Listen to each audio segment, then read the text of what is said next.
Has anyone seen the upside-down woman? I don't believe in the supernatural. Never have, never will. But everything the last few days has me questioning everything.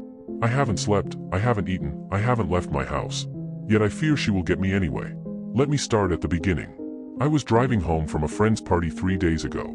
I'd stayed late, and it was already dark out. And then something caught my eye. On the third floor of an old Victorian house, the light was on. In the window, I saw a shape. The shape of a woman hanging upside down. It was as if her feet were somehow tied to the ceiling, and she was hanging upside down in midair. Her arms somehow hung naturally at her sides, defying gravity. But her hair hung straight down from her head, ending in little wispy threads. No detail, just a silhouette. As soon as I recognized it, I was already past the house. So I turned around and drove past it again. This time, I only saw some rumpled curtains with tassels and a lamp in the window. Which, maybe if you squinted real hard, could look like a woman hanging upside down. I shook my head and kept driving home. I'd had a lot of pareidolia jump scares like this.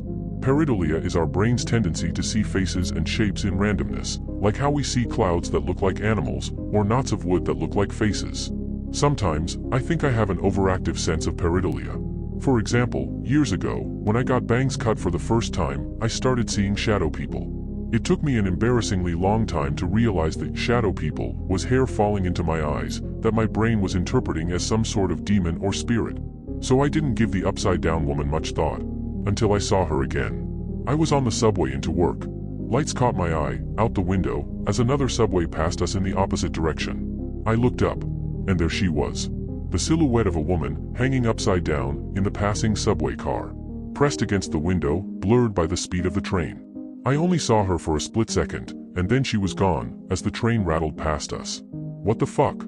I must have just seen, like, a black jacket draped over a seat, or something, right?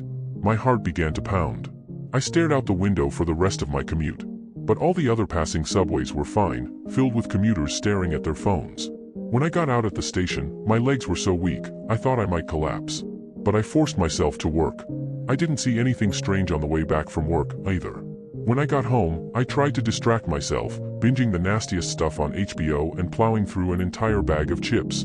Then, I finally went to sleep, only to wake up with a start at 3:03 a.m. I was covered in a film of cold sweat.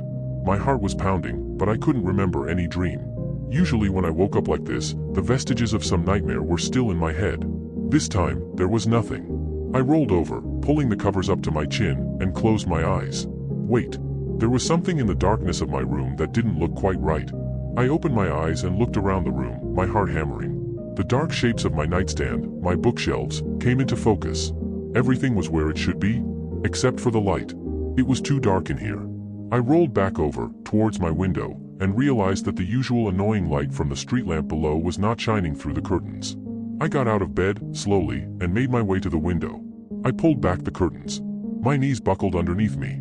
She was hanging from the roof. Her feet were tied to the awning of the roof, right in front of my window. Her arms hung loosely from her shoulders. Her hair hung straight down, waving gently in the breeze. Actually, her entire body was waving gently in the breeze. I grabbed the curtains and pulled them shut. I ran over to the light. Then I tiptoed back to the window and peeked out a tiny slit between the curtains. No. She was gone. I saw the street lamp. The night sky, dotted with stars. The next morning, I tried to tell myself it was a dream. I'd had a few weird moments in my life, in the twilight between dreaming and wake.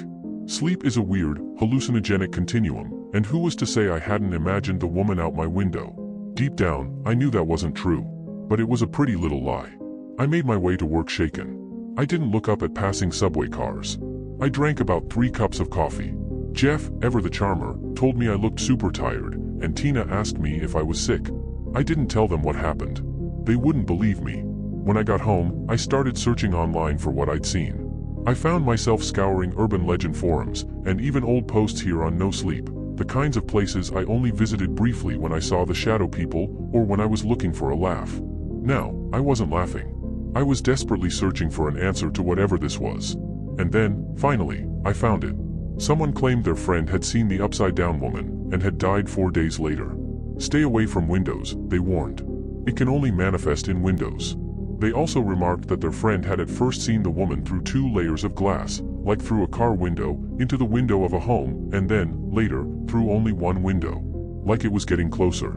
Some sciencey person had replied, asking all kinds of ridiculous questions, like if plastic counts, or any transparent material, and they replied, "There has to be a pane of glass, or glass-like material, in front of the person."